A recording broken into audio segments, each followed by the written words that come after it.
Inside this room, all of my dreams become realities, and some of my realities become dreams. What in the wide, wide world of sports is going on here? Alive! It's alive! It's alive! You are listening to The Wilder Ride, getting wilder by the minute. Here are your hosts, Alan Sanders and Walt Murray. And welcome back to The Wilder Ride, where we are getting wilder by the minute, a podcast where we break down and celebrate the films of Gene Wilder 1 minute at a time. And we are looking at Young Frankenstein as our inaugural season. I'm Alan Sanders, one of your hosts. And I'm Walt Murray, your co-host. And joining us once again, a true working actor. We've got Adam Boyer joining us. Welcome back, Adam, to our Transylvanian castle. Thank you very much. Thanks for having me. Let's start off this minute. We're now in minute number 22. And minute number 22, we are back in the main entryway. I don't know what you call this in a castle. We should probably look this up. The foyer. The foyer. Welcome to the foyer. We're in the main entry area of the castle. And I think what's interesting here is we've got a moment where at the very beginning of this minute, it was the tail end of the last minute, the 3-candle candelabra on the table is lit. There's no way to miss it. It is an extreme long shot. Again, trying to mirror that style that was used in the 30s. They really asked the cinematographer here to try to emulate the Boris Karloff Universal Monster Movies Pictures version of Frankenstein and all the Frankenstein movies. So we have a very long shot showing us the entire set, all the shadows, all the lighting, and those candles are lit. Just as we start this minute and she picks the candles up and turns toward our trio with the medium shot, the candles aren't lit, which is, by the way, what is supposed to be the gag. They were never supposed to be lit to begin with, according to the script. Well, I remember the first time I saw this movie thinking that candle's not lit, and every time I've watched it over the years, I've tried to figure out whether it was lit or not. And so I guess I have my answer. Adam, something we were talking about beforehand, getting ready for this episode, and you as a working actor can tell us about continuity errors, because I catch them a lot. You say you don't necessarily. For an audience that may not work on film, what's a continuity error, and what's that person's job on the set to try to keep them from happening? Okay, so script continuity, or scripty as they're called on set. They are the people who watch while you're filming and figure out exactly what is going on in the scene. And by exactly, I mean down to the last detail, very detail-oriented people. Scripty. It's not an easy thing. Like you guys are bringing up, the candle's lit and then it's not lit. Well, those scenes were probably shot bare minimum hours apart, maybe even days or weeks apart. So on a film set, it's very, very important to, okay, we have this. And back then, they didn't really have the technology to just, pull up the iPad, let's pull up the dailies, and we can go back. If we're shooting this scene, if you shoot the master and the candles are lit, and then you shoot the medium or a close 2 weeks later, that's a tough detail to remember. Well, you remember when we shot that scene? No, I don't. I don't remember when we shot that scene at all. So a lot of times it's up to the actor to try and remember exactly what they do when they're doing things, but that particular continuity error wasn't on the actor. Whether they meant to do it or not, in a movie like this, because they do let you peek behind the curtain, thus the suitcases where they throw them up and you realize they're empty, and he makes it very obvious they're empty. Did they do it on purpose or not? Because in this kind of a funny comedy, they may have just decided, it'd be funny. Let's see if anybody catches this. And a script like this gives them that kind of latitude. There's certainly where you could be a little zany. I mean, we talked about this last week, Walt, when we first discovered the hump, when Dr. Frankenstein actually claps Igor on the back, and they have this whole conversation, and he actually says, "What hump?" drawing our attention to it, that's the great funny gag. But we find out, and we'll see later, the actor, Marty Feldman, decided, I'm going to put the hump in different places and see if anyone catches it. Yeah, and nobody caught it until well into filming. Which is great. Those are the fun ones. On most films, you don't have that option. Like if a script continuity error is a script continuity error that people pull out and say, well, here's where you messed up. Right here. Well, the only thing I can think, because the script called for this candelabra in the close shot, it calls, and it's specifically underlined and highlighted in the script saying the unlit candles. I almost wonder if what we're supposed to infer is she turns around too fast and blows them out, but she chooses a slow turn. So it feels weird to me, because I catch them lit, and then all of a sudden as we turn around, they're not lit, but we don't see them going out. And so for me, that bothers me. It's funny later because she's talking about being able to see by these candles, which are not lit. Yeah. I got in trouble by the continuity people when I was on the set of Star Trek because I had a bag that I had over my shoulder. And at lunchtime, I guess I came back and wasn't thinking and put it over the other shoulder. And so it is easy to forget, to not know, to not understand. And I'm wondering, too, like Adam said, if this wasn't shot at a different time, maybe even a different crew that was shooting it and just it would have been necessarily a different crew, I don't think. But I do think for the long wide shot, the establishing master shot, I just thought somebody probably lit it. And Adam talked to this. Directors are trying to keep track of so many things. That's why you've got that continuity person to take that off of his or her plate.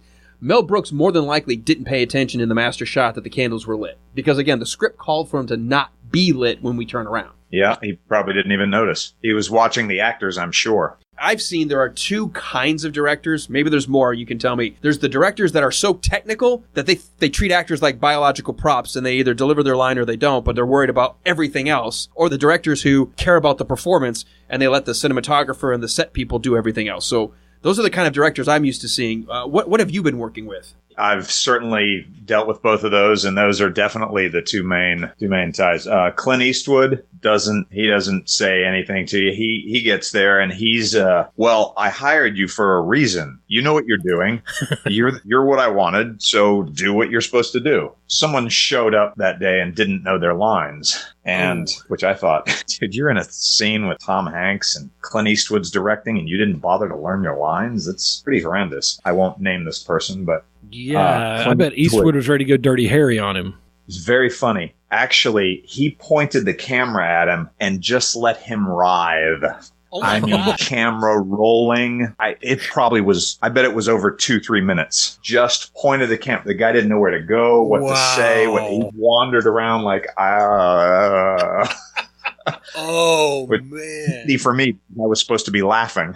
So I think that's awesome, though. I'm going to have to remember that trick. That is fantastic. Like, instead of being vocal and verbally berating, was he aware enough? Because there's a generation of people out there that have no self-awareness. Did he at least figure out, yeah, I kind of screwed this one up? I'd like to think so, but I couldn't tell you. The guy's actually he's not like a star, but he's a B-level star. And Eastwood doesn't talk about not yelling. I mean, his set is the quietest set you've ever been on in your life. He doesn't get any louder than he talks to you just like this, and he talks to everybody like that, and he's just kind of whispering into his DP's ear. That's it. Nobody raises their voice because everybody wants to hear him because he's the coolest guy in the room. Always.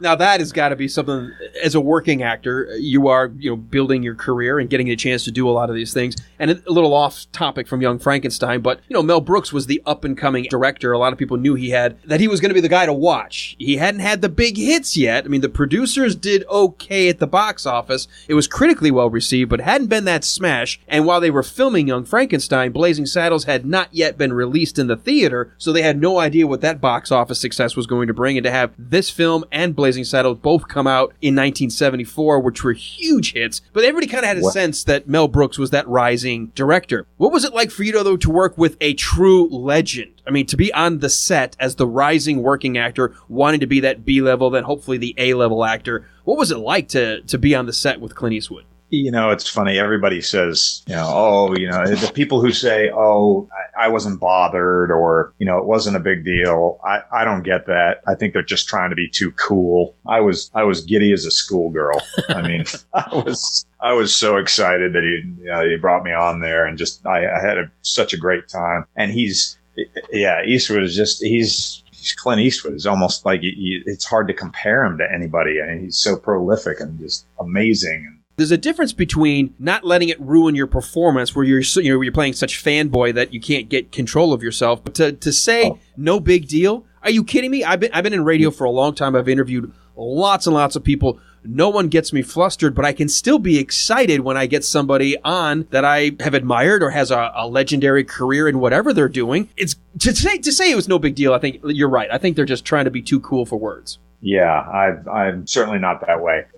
And yeah, letting it affect your performance, that's a professionalism thing that obviously you better get over that real quick or nobody's going to hire you, because especially here in Atlanta, it's changing now, but I started 20 plus years ago and it was mainly commercials, but the roles that came through that they were casting here in the films were, if you're in a scene with a star, you're getting their coffee, or you're basically there to make them look good. So if you're flabbergasted, that would be a problem. But yeah, I agree. I mean, to say it's not, it's just cool. Everybody wants to know about these people and what they're like, and who's a nice guy and cool like Tom Hanks or Clint Eastwood, and who's not a nice guy or kind of jerk like one I'm not going to name that maybe was in a movie called Solace with Me and did not.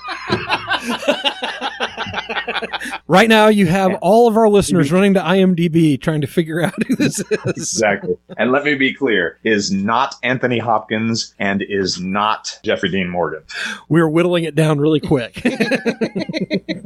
Yeah, I'll let you whittle that down. Anyway. All right, well, continuing minute number 22 here of Young Frankenstein, getting back on track. Although I love these little side trails, little rabbit trails we're diving down. The gag is what the gag is. Whether you notice the candles lit in the extreme master wide shot or not, it doesn't matter, because now we have Frau Blucher in her slow motion turn and telling them to all follow her up the stairs and to be very careful as they make their way upstairs. This is a very long, quiet scene. There's not a lot of dialogue in this minute. Adam, from your perspective as an actor, I think it's easier to stay in the moment when you're talking than when you're not saying anything and yet the camera's on you. Oh, yeah. Absolutely. White spaces are the hardest thing. Any actor that's worth their salt at all can deliver a line. That's not the hard stuff. It's what's going on in between there. That is it interesting? Is it not? Redford is actually he's a brilliant one at that. Finding places to add interesting things that just make you go, wait. What just happened? Well, did something just happen? I don't know. Well, and that's one of the interesting things about this scene is you have the camera track with them as they're walking up steps. And then, of course, they have the stop in the middle, and she turns around and talks to him, then turns back around and heads back up the steps. But you don't have that as much. I don't notice that as much in TV and movies today. It seems like, as you were talking about yesterday, that there's a lot more action. Everything has to run at a faster pace, where this one takes 5 or 10 seconds to set up her next line. Right. It's the instant gratification world we are in now, where people don't necessarily take the time to set things up. And those moments, you're waiting, especially when the payoff is so funny as it is in this movie. And even in this scene, that when you're waiting, something's coming. So the longer they tease you and make you wait, the more you get kind of giddy and waiting like, oh, what's it going to be? What's it going to be? Oh, here you go. Here's your little present. Walt, when she literally whips around and makes a point of saying, stay close to the candles. The stairway is treacherous. The candles aren't lit. The candles aren't lit, and the stairway is treacherous. It's a huge rock stairway going up with no handrails. When you look at Gene Wilder's face, though, it's like he wants to say something like, they're not lit, right? Right. Yeah. He sells it. He doesn't have to say that line. No. We can tell that's what he's thinking. Like, this woman is bad. Crazy. And he's right. But yes, his expressions are just so telling. I mean, he is so full of emotion, and his expressions speak as much as his character does. If you remember last week, our guest, Jonathan Howell from Minute Impossible, made a point of saying that, there are these comedic performances where the actor will every now and then almost like stare at the audience that they know is watching, or they kind of give that look, quote, off screen. Gene Wilder does a beautiful look where he's not looking at any one person. He doesn't look into the camera, right. But we get the sense that he's looking off like, holy mother of pearl, what is going on? Well, and it's in some ways similar to the Walk This Way scene earlier, where he just kind of gets an expression of expressing exactly what the audience is thinking. And he plays it perfectly here. Yeah. He's very good at including the audience with his eyes. It's something he's just absolutely exceptional about. He can look and like you said, off camera like that, not on camera where you're breaking the fourth wall or fifth wall or whatever the wall is. They don't want The wall. Spiking the lens. Don't do that. But then looking off camera like that, his eyes, you feel like he's talking to you. You specifically sitting in your room. He just gave me a look to say, what the hell's going on? You saw that too, right? Exactly. It's the you saw that too. You're including us in. It's almost like he knows there's another audience out there. And I think maybe theatrical people do this. I do this all the time. I know there's not an audience watching me. And if one of my kids says something really dumb, I do the slow turn to no one like, did you catch how dumb that was? Yeah. Right. Yeah. Well, and I think that anybody in art, whether that be acting, music, painting, whatever, you want that connection to your audience. Well, and I think that you have it some in radio too, that you want the audience to feel so. Like, well, you don't do it well.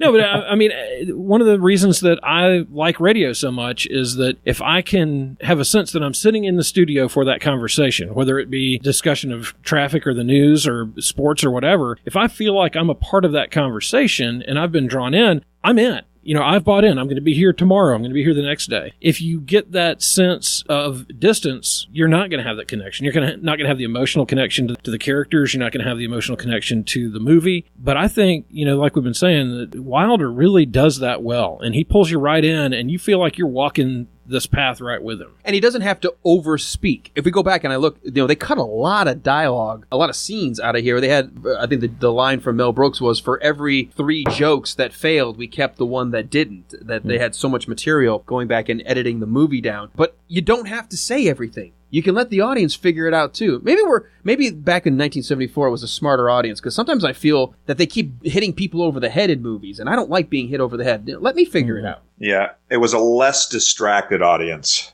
Well, that's true. Nobody was on their cell phones checking Facebook and Twitter and Instagram while watching in the movies, or even thinking about it while they're doing this, while they're watching a movie. You know, it's rare that people sit down and just watch a movie, unless they, you know, go to the movies. Absolutely, but. Well, and honestly, people today have no film, like movie theater etiquette. We could have an entire podcast about the things that drive you crazy in the movie theater. You know, you've got plenty of time to put your phone on mute or vibrate. You've got plenty of time to take your screen brightness and bring it all the way down. So I get it. If you're a mom and a dad getting a date night and the kids text, you want to check your phone. I don't need a searchlight going on in the middle of the movie, okay? Yeah, that'll take you out of it. Yeah, it will. And yeah, it was almost a better time to see a movie when this came out, just because of all those things. And, you know, like you said, the audience is so distractible, short attention span, that seems to be getting worse. Yeah. There's so many things you can do. I mean, that's with the streaming and all that. I mean, when you're watching something, a lot of times, you know, people are driving their cars and they're watching something. Some actresses I worked with on this indie was saying, yeah, I got to drive back to Florida, so I binged Stranger Things or something. I went, oh my gosh. Wait, what? Like, what? How do you... Okay, well, first of all, how do you watch... Okay, I get if you're maybe a late-night Jimmy Kimmel where you don't have to watch, you can kind of listen, but a series like Stranger Things, there's as much happening on screen that you can't hear, that you'd have to be paying attention to the screen, not driving, to get what's happening in the story. Something tells me she probably saw it, too. Oh, wow. All right, well, just when I think we don't need laws to help handle every aspect of our lives, I get a story like this and I'm like, maybe we do. Maybe it's broader than we think. I guess to break it down, like, how many times have I seen that movie and then something will pop into my head and I'll go, did I notice that the first 4 times I watched this? I get distracted just because of oh, look, shiny. It's a shiny bubble. Look over there.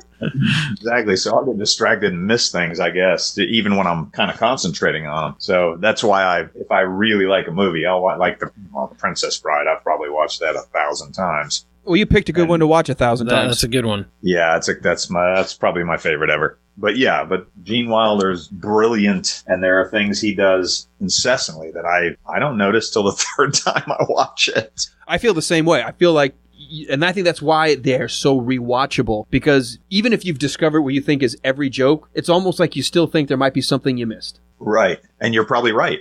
Well, and for the silliness of the Mel Brooks movies and the Gene Wilder movies, they're very intelligent movies too. I mean, there's a lot to catch. There are, very culturally relevant jokes. There are jokes that are deeper than just the surface. And we were saying last week on one of the scenes, Adam, that I knew that there was a joke there and I couldn't figure out what it was. So I had to go Google the line to figure it out. So it is amazing when you have a smart crew, when you have smart writers, when you have a smart cast, what you can really do. And then when you can bring your audience along with you, it really makes it fun. Yeah, when all the stars align, that definitely makes it easier. And they had the ability to play with it because they had Mel Brooks, directing this thing. And there wasn't as much pressure on him to be Mel Brooks because, like I said, it's not that nobody knew who he was, but he wasn't Mel Brooks yet. So He wasn't going to second guess himself or the other actors. Funny was funny, and that's what he put in there, which is great. One of the things that I love about a movie like this is it gives us all the layers of comedy. It's not just going to be the stupid pratfall juvenile humor. It's not going to be just fart jokes and gross out jokes. There's going to be that layer that's more intelligent. There's going to be that layer of high comedy mixed with parody, mixed with satire, mixed with slapstick. And I think that's why it's so satisfying, is because it can appeal to a wide range of what people call funny. Yep. And different people get, it's not that they get it differently, but different people have different tastes. So what they think is the funniest thing might not be the same as the next person because of those different types of humor. Well, continuing this minute, let's go ahead and now we are doing the diagonal wipe to follow them up the staircase, and it wipes on a portrait that looks eerily similar to an older version of Gene Wilder here in Young Frankenstein. And we come to find out that it is the room that he is being brought to was actually his grandfather's room, Walt. Yeah, Victor von Frankenstein. And again, I mean, the detail in the painting is fantastic. The detail in the room. You've got the medical library there. You've got the ornate bed. I mean, the whole set here, they really went overboard to make it perfect. What I did find interesting, though, Walt, is on the screen, from a storytelling device, to have a portrait of what we realize is not Gene Wilder, but looks so similar to Gene Wilder, which helps continually reinforce what he's been fighting against his whole life. I'm not a Frankenstein. I'm a Frankenstein. It's like he can't help it. Every time he thinks I can either avoid it or I can use my intellect, I can sort of work through my past. Here he is confronted with a picture that looks just like him. Yeah, fight it as much as you want. You're a Frankenstein. And here's the visual proof as we walk into the bedroom. Do you remember when you saw the movie? And it's hard. It's something because it's such a long time ago we all watched this for the first time, or maybe even watching it 2-3 times early on. Do you remember, did you think, oh my gosh, that's Gene Wilder's character, or did you know, what was your thought when you see that portrait? Because it becomes, it's the wipe. You can't help it. That becomes the dead center of the screen for a good 5-6 seconds of this portrait. I don't remember the first time I saw it, but yeah, later on when I saw it in college, I thought, is that Gene Wilder? They had me hook, line, and sinker. I totally immediately thought it was him. I mean, and was convinced it was him. Well, the reason I'm asking this question is because from my perspective, I had that OMG moment, like, holy crap, he's been trying to avoid his grandfather's legacy, the bad name of Victor Frankenstein. So here he is, he's trying to avoid the name, trying to avoid the work. He's the serious scientist. He's the legitimate guy. He's the intellectual. He's not going to succumb to this crazy, ridiculous idea of reanimating. And now he's come face to face with the fact that he looks like a dead ringer for his grandfather. Yeah, this is a you can run but you can't hide moment. I can almost relate.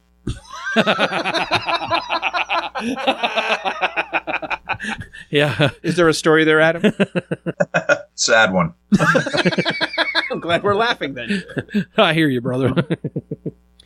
As we continue on past the portrait of Victor Frankenstein, we get a little glimpse into maybe a deeper relationship between we really don't have what her title is, perhaps. Is she the caretaker? Is she the maid? Is she the kitchen staff? We don't really understand what her role is, but she starts to call him the Baron von Frankenstein. Yeah, she's not hiding it real well. Well, I caught it as a glimpse, like, did she think that was disrespectful to say his first name? I didn't know yet that there was more. I knew there was more, but I didn't know where we were going to go with it. Yeah, and I couldn't tell if she was trying to let him know what her place is and that, she has this relationship with Victor, or if it really did just slip out and she caught herself. Here's something to ask continuity-wise. Well, I don't know if it's continuity, but if she had a thing for Victor, And Victor is his grandfather. How old is she supposed to be? Oh, gosh. She's got to be 200. She's not 200. I mean, Beaufort was 100 when he had the will read. Yeah, so. right. So she... But I mean, think about it. She does not look... I mean, I know they try to make her look old, but I don't know if... To me, she doesn't look much older than Gene Wilder. No. Mm-mm. So did Victor get his freak on with like the, young 20-year-old staff maiden? Well, 20 would be legal. Yeah, well, true. Yeah, I don't know. And she was 51, 52 when the movie came out, so she even... I don't think she was that old. Older than... No, well, she was born in 1926. Because she's still alive. Yeah, but she was born in 1926. Huh. Her first movie was in like 1940. Really? Yeah. You think I would do my research? You would think so. That's why I'm here. That's why you're the intellectual of the staff. Yeah, that's what I was going to say. Yeah, that's what you bring to the table. Her first movie credit was Carnegie Hall in 1947. Holy crap. Yeah. 47, okay. Yeah, so she was born in 1926, and so yeah, she was in her 50s when this movie came out. She does not look like she's in her 50s. Wow. Well, I'm impressed. Well, thank you. I set a high bar for myself. You'll be disappointed later. We've already been through the first 21 minutes. I don't need another example. This was actually I'm calling it out as being, wow, this is the first time I've been like, wow. I can pull one out every once in a while. Pulled it out. Now don't put it back because I don't want to see that. No, nobody wants to see that. All right. Well, as we wrap up this minute, we are in the room and we have the explanation that this is the room of Victor Frankenstein. So not only can he not escape the name and escape the past and escape the eerily similar look to his grandfather, but now they're forcing him to stay in the very bedroom. So this continues to spiral, I think, out of control for Gene Wilder's Dr. Frankenstein. And I think Frau Blucher is giving it kind of a push. She has given him a push in the crazy direction. Well, there is something to be said about that because we find, well, we don't want to advance. We don't want to go. We were only watching this 1 minute at a time. But you have to wonder, when he himself, why would you want to stay in the same room when you're trying to avoid all this? But it seems like, well, hey, this is the room I set up for you. Yeah, this is it. Yeah, this is the only room you're getting. Right. It's a ginormous castle, but this is the only one I set up for you. All the other rooms, you would not want to go in there. Well, and it's the room for the master of the house, and that's kind of what they're setting him up to be. Well, we wrap at the very end of 22 with him in front of a bunch of books, and this will play into the next minute. So before we wrap this up and get ready for tomorrow's episode, Adam, anything else you want to add about this minute? It was a very quiet minute, not a lot of dialogue, but I think we're learning a lot more about some of the characters. Yeah, I'm a big fan of white spaces. So I like minutes like that because they set up the good stuff. Walt, what about you? Well, I'm looking forward to seeing where this minute sets us up for because it's headed in a good direction. All right. Well, as we get ready to wrap for today and get ready to send all the actors home, we're gonna send Adam back to his trailer to get all make-upped and everything for tomorrow's episode. Adam, can you join us tomorrow? Absolutely. It's Excellent. probably just a honey wagon anyway. So we love having the behind the scenes to really get that sense of what it's like to be a working actor and how that relates to stars and being on set and all the different things that go into making a movie. Walt, if somebody who is listening for the first time or they've been hanging with us since minute number 1 wants to learn a little bit more about what we're doing here, where can they go? We would love for you to join us on Facebook at facebook.com/The Wilder Ride. Come and join us, make some comments about the episodes that you've been listening to. If we missed anything, feel free to let us know that as well. We'd love to hear that discussion or see that discussion, whatever it is you choose to do. Read that discussion. And then, too, find us on iTunes at thewilderride.com. Please Wait a minute. No, you can't. You can't find us on iTunes at thewilderride.com. We don't own iTunes. Okay. All right. Find us on iTunes. Wait, hold on. Take 2. Take 8. Find us on iTunes on The Wilder Ride. Please give us 5 stars if you like what you're hearing. Make comments and make sure your vote gets counted. And we really appreciate the folks who've reached out to us. And we've had a lot of people make some great comments and join us in those discussions. So we really do appreciate it. And, of course, our website where all of this is found is thewilderride.com. So come on back tomorrow where we're going to find out what's up with the room of Dr. Victor Frankenstein. And we're going to see where's the library because Gene Wilder is suddenly really interested in a private library. We'll find out about that. And what else happens between Frau Blucher and Dr. Frankenstein? Frankenstein? No, it's Frankenstein. He says it over and over again. No, Frankenstein. Victor. Frederick.